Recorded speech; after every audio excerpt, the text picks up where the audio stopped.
নমস্কার, কেমন আছেন সবাই? কজি কিচেনের আরেকটি ব্লগে আপনাদের সবাইকে স্বাগত জানাই।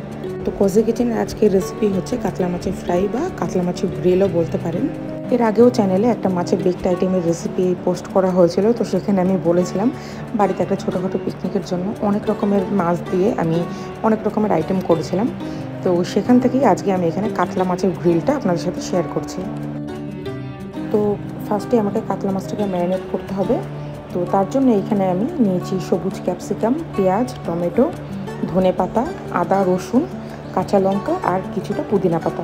সব কিছু একটুখানি কুচিয়ে নিচ্ছি। তারপর এটাকে একটা মিক্সারে খুব মিহি একটা পেস্ট রেডি করে নিতে হবে।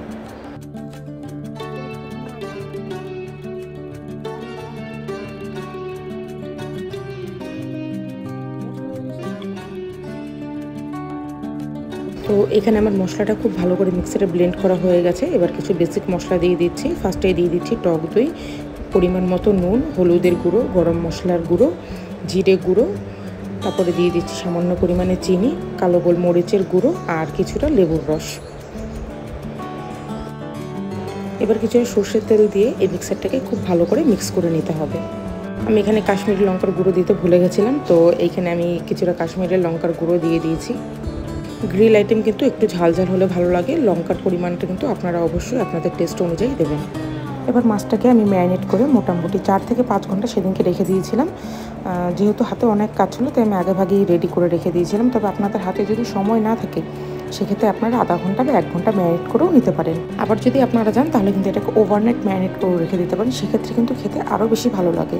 সেদিনকে যখন এই আইটেমটা আমি সবার সামনে প্রেজেন্ট করলাম রেডি করে, তখন সবাই বলছিল এটার টেস্ট এত বেশি ভালো লেগেছে আর মাছের টেক্সচারটা এত বেশি সুন্দর ছিল, একদম মুখে দিলেই মিলিয়ে যাচ্ছিল। আর আপনারা অবশ্যই চেষ্টা করবেন একদম টাটকা টাটকা মাছ নেওয়ার। সেদিনকে যে মাছটা আমাদের আনা হয়েছিল মাছটা খুবই টাটকা ছিল, একদম তরতাজা। এবার এখানে একটা প্যান আমি ভালো করে গরম করে নিয়েছি। তারপরে সয়াবিন তেল ভালো করে গরম করে মাছগুলোকে ছেড়ে দিচ্ছি। আপনারা চাইলে কিন্তু এখানে সর্ষে তেল দিয়েও ফ্রাই করতে পারেন। এবার মাছটাকে 20 থেকে 25 মিনিট একদম লো ফ্লেমে গোল্ডেন করে ফ্রাই করে নিতে হবে। তবে মাঝে মাঝে একটু উল্টে পাল্টে দেবেন আর যে ম্যারিনেটেড মশলাটা ছিল সেটা উপর থেকে ব্রাশ করে দিতে হবে। আপনারা যদি চান আপনারা কিন্তু এটা গ্রিলারও বেক করে নিতে পারেন কিংবা মাইক্রোওভেনও বেক করতে পারেন। মাইক্রোওভেনের জন্য আপনারা 200 ডিগ্রি সেলসিয়াসে 30 থেকে 35 মিনিট বেক করলেই কিন্তু হয়ে যাবে। তবে আপনারা যদি গ্রিলারে গ্রিল করেন সেক্ষেত্রে কিন্তু মাছের পিসগুলো একটুখানি বড় করে করবেন যাতে নাড়াচাড়া করার সময় ভেঙে না যায়। এদিকে আমার কাতলা মাছের ফ্রাইটা একদম রেডি। এবার ওপর থেকে কিছুটা স্প্রিং অনিয়ন্স আর পার্সলে দিয়ে কিন্তু এটাকে গার্নিশিং করে নিচ্ছি। আর এই ফ্রাইটার সাথে ছিল ভিনিগার দিয়ে পেঁয়াজের একটা স্যালাড। আমি চাইলেও সেদিনকে আর কোনো রকমের ক্লিপ নিতে পারিনি, তাই খুব শর্টকাটে ভিডিওটাকে শেষ করতে হচ্ছে। তার জন্য এক্সট্রিমলি সরি। আপনাদের যদি কারো কোনো ইনকোয়ারি থাকে আপনারা কমেন্টসে এসে জানাতে পারেন। আজকের ভিডিওটা এখানেই শেষ করছি। Bye bye.